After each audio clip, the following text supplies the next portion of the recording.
Comment on aurait pu ne pas vous parler du processeur tueur, le Ryzen 7 9800X3D? Alors déjà, on l'a pour cette vidéo, on peut être content parce qu'il est extrêmement rare. C'est vrai que c'est et surtout, il est extrêmement puissant. Alors on est un peu en retard pour le coup. Oui, on va dire qu'avec le Black Friday, on a pris un peu de retard, mais on a ici entre les mains le meilleur processeur pour 2025 et il n'est jamais trop tard pour vous le présenter. Du coup, aujourd'hui, on va faire un petit tour de ce 9800X3D, voir qu'est-ce qu'il a d'intéressant, comment ça se fait qu'il a autant de performance en jeu. On va aller vérifier avec la magnifique bécane qu'on a montée avec ce processeur, vérifier les performances qu'on va avoir, parce qu'après le 5800X3D, le 7800X3D, on a ici entre les mains le 9800X3D qui va venir tous les détrôner. C'est une petite pépite, vous allez voir, il est absolument surpuissant. Alors ici, on a une configuration à 5000 €, on a mis ce qu'il y a de meilleur, une RTX 4090, 64 Go de RAM, le processeur donc sur la carte mère ProArt avec son chipset X870E. Donc on ira faire tous des tests juste après, mais avant ça, Mathis, on va parler spec. Pourquoi ce processeur est incroyable? Alors déjà, c'est un Ryzen 7, on avait les Ryzen 3 à l'époque, on a surtout les Ryzen 5, plutôt axés pour le gaming avec un peu moins de cœur. Les Ryzen 7 qui peuvent être comparés au U7 ou au i7 de chez Intel. Et puis au-dessus, on a les Ryzen 9, comme les i9 qui sont vraiment très haut de gamme avec énormément de cœur et plutôt du coup axés pour les rendus, le multimédia, le montage vidéo, la 3D, tout ça. Le Ryzen 7, ce qui est bien, c'est que c'est justement un milieu de gamme en termes de polyvalence de gaming. Alors ici, on est sur la série donc 9000 de chez AMD. Il y en a pas mal qui sont sortis, on va vous mettre toute la liste. Mais celui-ci, en l'occurrence, est mieux que les autres, on va dire, pour le gaming. Parce qu'en soi, on s'en fout d'avoir plus de cœur pour le gaming. C'est pas vraiment ce qui nous intéresse. C'est pas parce qu'on va avoir un Ryzen 9 qui sera d'office plus performant qu'un Ryzen 7. Ce qui est intéressant de regarder ici, c'est la techno qu'ils ont développée, la mémoire V-Cache, donc la mémoire 3D, qui va justement augmenter les performances et le nombre d'FPS en gaming. C'est ça, et c'est sorti à l'époque sur le 5800X, parce qu'on avait le 5800X standard, et un peu après, ils ont sorti le 5800X 3D. C'était le premier processeur avec de la mémoire 3D V-Cache. On va reparler après de qu'est-ce que c'est et quelle différence est-ce que ça fait. Ensuite, il y a eu, lors des 7000, le 7800X 3D, qui était aussi super bon en gaming, très connu. Et là, c'est le plus haut de gamme, mais surtout le plus récent, vu que c'est la dernière génération, les 9000. Et bien ici, ce 9800X 3D. Donc qu'est-ce que ça fait? Ça fait que plus de cœur en gaming, ça rapporte pas plus de performance. On vous l'a rappelé encore récemment en vidéo, mais au-dessus de 6 ou 8 cœurs, ça fait plus de grande différence. La fréquence, c'est utile. Plus on a de fréquence, plus on a de FPS. Et il y a une dernière variable qui est chère et complexe, c'est la mémoire cache. Et c'est là que AMD a complètement révolutionné le game. Ici, on est sur une nouvelle architecture de chez AMD, mais on est toujours sur le chipset AM5. Donc on va être en full DDR5, pas de DDR4, on l'oublie. Ouais. Et on va avoir donc des nouvelles cartes mères. Alors ce sera compatible avec les cartes mères qui sont sorties avec la série 7000. Ça, il n'y a pas de problème, mais c'est vrai qu'on a plein de nouveaux modèles. Notamment ici, on a la X870E ProArt qui est juste exceptionnelle, magnifique. Mais c'est vrai qu'en termes de spec, on va rester en fait sur un weaker 16 threads. Donc en soi, ça paraît pas énorme, c'est comme le 5800X. Et au niveau des fréquences, on est sur un 4,7 GHz de base. Il va monter en boost, en turbo, jusqu'à 5,2.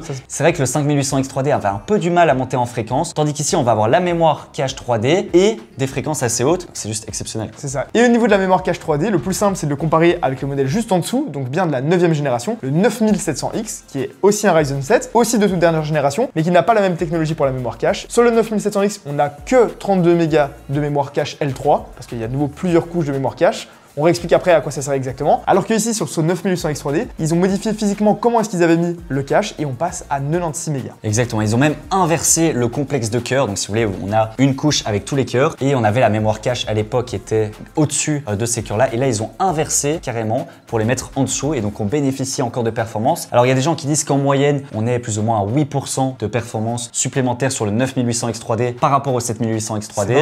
Mais de nouveau, ça va dépendre des jeux, des résolutions, etc. Est-ce qu'il faut forcément passer d'un 7800X3D à un 9800X3D pour 8%, ça c'est à vous de voir, mais c'est vrai que c'est quand même 8%, voire plus de 10% sur certains jeux, juste avec le processeur, quoi. Voilà, et surtout que le 7800X3D était déjà l'un des meilleurs processeurs, donc je vous dis même pas le gap de performance. Si jamais vous passez d'un processeur Intel de plus vieille génération, ou même d'un vieux processeur AMD, là vous allez voir une énorme différence. Et alors juste pour revenir, à quoi sert la mémoire cache? Pourquoi est-ce que c'est bien d'en avoir un maximum et qu'elle soit le plus proche du processeur, le plus rapide? Et bien tout simplement, c'est de la mémoire sur laquelle les calculs du processeur vont être stockés, sauf que c'est la mémoire la plus chère et la plus proche. C'est-à-dire qu'on a évidemment le stockage SSD, etc. Là, ça se compte en centaines de gigas, voire en téra. Ensuite, il y a la RAM qui est déjà beaucoup plus rapide, mais aussi beaucoup plus chère. Avant d'avoir 1 téra de RAM, ça va vous coûter extrêmement cher. Et on peut voir d'ailleurs que la RAM est plus proche physiquement du processeur que le SSD. Alors le NVMe, ça va encore, mais quand on a un SSD SATA, par exemple, il est beaucoup plus loin et donc aussi beaucoup plus lent. Et puis la couche de mémoire la plus rapide, eh bien, elle est directement à l'intérieur du processeur. Et là, ça se compte en mégas, 4 mégas, 5 mégas, 8 mégas, 16 mégas, 32 mégas pour le 9800X, comme on l'a dit. Et là, ce qui est fou, c'est qu'ils ont réussi à mettre 96 mégas, donc 96 mégas pour les Belges, à l'intérieur de la même puce sans augmenter la taille du processeur. Et ça, c'est incroyable. Et c'est ça qui fait qu'on a des performances en jeu qui sont juste incroyables. Alors, pour ceux qui se demandent l'enveloppe énergétique, parce que ça aussi, on se dit c'est le meilleur, le plus puissant, est-ce que le processeur le plus puissant va forcément chauffer plus? Eh ben non. Comme tu as dit, on est meilleur en gaming qu'un Ryzen 9, mais on sera meilleur sur un Ryzen 9 en montage sur Adobe par exemple. Alors ici, l'enveloppe thermique, elle est seulement de 120 watts. Ça aussi, c'est assez exceptionnel. Alors, ça consomme, on va dire, et ça chauffe un peu plus que le 7800X3D, mais on a un gain de performance. Parfois, on a des processeurs qui chauffent plus, on a les mêmes performances. Ça, c'est complètement une aberration. Là, on va avoir 120 watts en sachant qu'en jeu, il y a eu pas mal de tests et nous, on va tester. On est en moyenne à seulement 65 watts, en sachant qu'il y a des processeurs concurrents qui sont à 100 watts en jeu et qui ont des performances vraiment dessous. Ouais, tout à fait. Et là, 65 watts en jeu, c'est quasiment ce que consomme un Ryzen 5 5500 au maximum. Donc c'est vraiment très peu en général. Et du coup, pour ce niveau de performance là, c'est vraiment incroyable. Parlons prix maintenant avant d'aller tester ce CPU dans cette config exceptionnelle à plus de 5000 €. Alors, on est à 479 $, prix MSRP, donc le prix de lancement d'AMD. Il est arrivé en Europe, en France, à 542 €, 560 €. Alors, il est en rupture quasi partout et aujourd'hui, on peut le retrouver à 600, 650, voire 700 € sur certains sites. Donc, c'est vrai que ça fait très cher pour un Ryzen 7, même si moi, je le considère pas pour un Ryzen 7 en gaming. On est quand même sur le meilleur processeur en gaming, on le rappelle encore une fois. Et on est sur un prix qui est quand même énorme. Alors, pour Fleup, il y a peut-être des gens qui se demandent. On l'a pas encore intégré pour l'instant, pour la simple et bonne raison qu'on n'arrive pas à en avoir. Il y a extrêmement peu de pièces. En fait, il y a une pénurie généralisée, mais c'est pas que sur celui-là, des processeurs actuellement. Donc celui-là est évidemment quasiment introuvable ou alors à des prix super chers. Donc nous, on se bat pour avoir quelques pièces, etc. qu'on garde en général pour le sur-mesure ou pour des commandes particulières comme ici, pour des professionnels. Mais clairement, c'est pas facile d'en avoir. On espère que ça va aller de mieux en mieux, parce que c'est un processeur qu'on aimerait bien ajouter à la gamme. Et retrouver un Ryzen 7 à plus de 700 balles, ça commence à faire très cher. Ça le rend aussi beaucoup moins intéressant, parce que certes, on a 8% de performance en plus, mais s'il coûte 40% plus cher que le 7800X, alors autant rester sur un 7800X 3D. Alors évidemment, ça va dépendre à quel moment est-ce que vous regardez la vidéo, mais là, en cette fin d'année 2024, on peut dire que le prix est un peu surcoté. Ce serait plus intéressant d'attendre qu'il redescende. On passe maintenant au benchmark. J'allume le PC Mathis, je mets le processeur dans le PC et on y va. On part tester plein de jeux.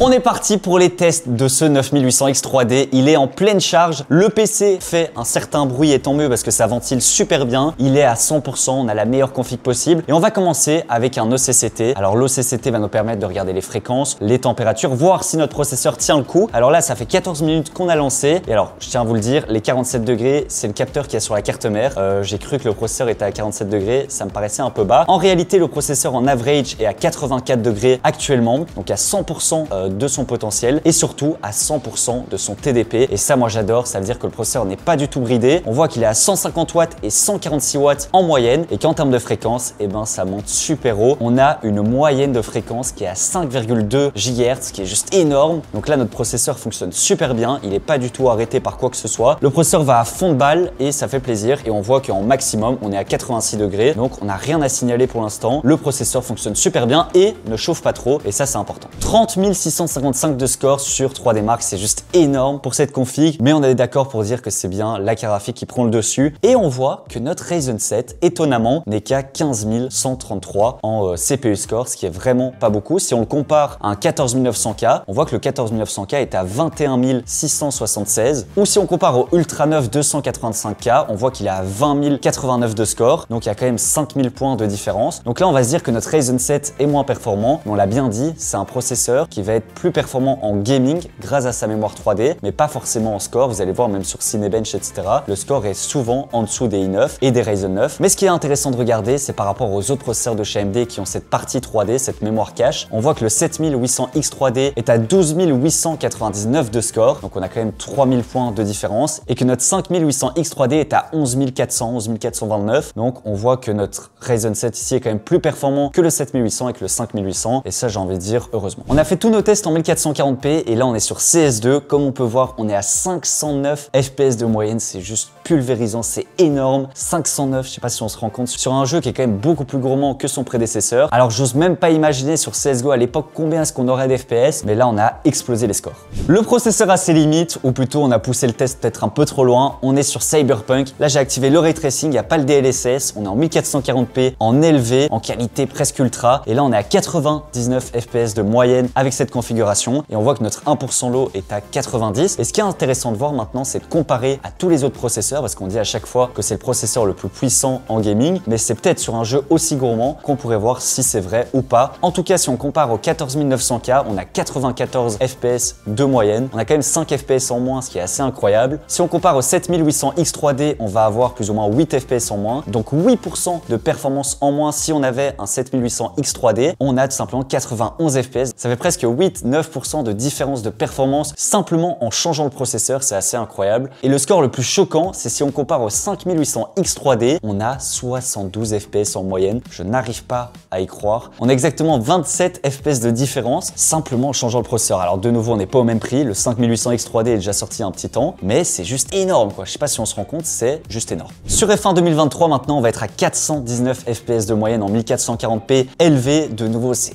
énorme et on peut voir surtout que le FPS minimum est à 378, ce qui est rien du tout. Donc on a vraiment aucune chute d'FPS, c'est super stable. On a un nombre d'images qui est de 58 321. De nouveau, c'est énorme. La latence est minime. C'est le PC killer, je pense qu'on peut le dire aujourd'hui. Il fait tout tourner sans problème et il explose des scores sur tous les jeux. On passe maintenant au benchmark sur Call of Duty Black Ops 6 et celui-ci est intéressant parce qu'on a le pourcentage de bottleneck malgré qu'on soit sur le meilleur processeur du marché, celui qui va nous permettre d'avoir le plus de FPS. À combien de pourcents est-ce qu'on va brider cet énorme cadre graphique? Mais en même temps, si on veut tester ce qui est vendu comme étant le meilleur processeur du marché, eh bien autant prendre la plus grosse carte graphique. Alors ici, en 1440p, on a 245 FPS de moyenne, ce qui est quand même vraiment colossal, avec un 1% low à 205 FPS, donc vraiment niveau stabilité, c'est incroyable. Et la RAM 3D Cache, ça permet aussi ça normalement, une meilleure stabilité. Ici, c'est bien vérifié, et malgré ça, on a quand même 15% de bottleneck. Je m'attendais à moins, je croyais qu'on allait être vraiment à 5 ou 10%. Après, on va pas se mentir, c'est déjà des performances qui sont excellentes. Et pour les comparer avec les autres processeurs, le 5800X3D par exemple, on avait 185 FPS de moyenne avec le processeur de 5e génération.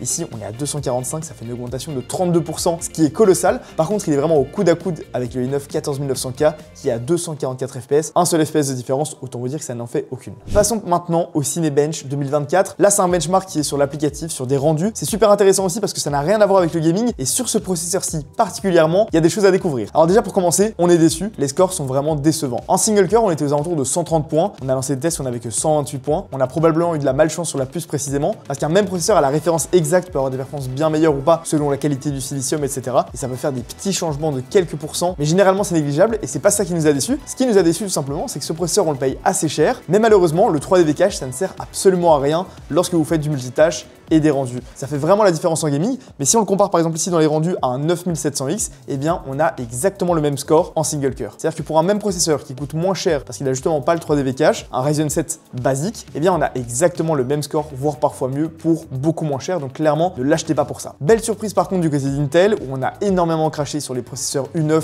au niveau des performances en jeu parce que c'est juste dégueulasse. Ça consomme moins et les performances sont nulles et vraiment c'est le pire achat qu'on peut faire si on est un gamer. Par contre, lorsque c'est du multitâche, eh bien c'est vraiment intéressant. Déjà ça consomme moins, ça chauffe moins, donc on risque d'être moins bridé lors de longs rendus par exemple. On a pris les scores single core pour comparer, donc on passe de 130 à 150 avec le U9 285K et on passe en multiscore de 1250 à presque 2500, presque 2 fois plus performant. Bon et dernier test juste pour rigoler, 341 FPS sur Tomb Raider, c'est un killer. C'est un killer ce CPU. Alors on va regarder la consommation maintenant parce que c'est peut-être le point le plus important. On voit qu'on est à 65 watts en moyenne. Comme on vous avait dit en jeu, hein. C'est rien C'est du ridicule. tout. Et sachez, attachez-vous bien que le 14900K en moyenne, même s'il a un TDP de 120 watts, il est entre 150 et 200 watts de consommation en jeu. C'est juste énorme et vous voyez la différence sur la facture d'électricité. Tout à fait, et c'est surtout impossible à refroidir, il faut des énormes water cooling. Donc enfin, on a des processeurs qui commencent un petit peu à redescendre en termes de TDP parce que ces dernières années, même avec des énormes water cooling de 360 ou de 420 mm, on n'arrivait plus à les refroidir et avoir une température qui soit logique et agréable. Donc ça, c'est clairement encore un point fort et un point positif pour ce 9800X 3D.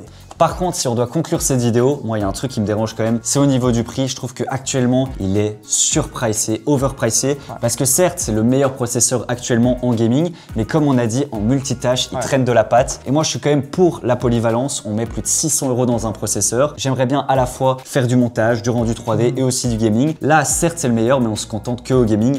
Et ça, pour le prix, moi, ça me dérange un peu. C'est vrai que ça, c'est un peu sa limite malheureusement. Donc si jamais vous arrivez à le trouver à un prix intéressant, ou alors que vous ne faites que du jeu vidéo, je pense que vous l'avez compris, c'est le meilleur processeur à acheter pour le moment. Si jamais votre utilisation est plus complexe et plus variée, eh bien, il y a tous les autres processeurs qu'on vous a déjà présentés. En tout cas, merci à AMD de venir un petit peu bousculer le marché des processeurs comme ça en cette fin d'année. Merci également à eux de nous avoir sponsorisé pour cette vidéo. Et puis, j'ai envie de vous dire, espérons qu'il y ait un peu de stock parce qu'en ce moment, tout le monde se bat pour en avoir. On peut dire qu'il est victime de son succès.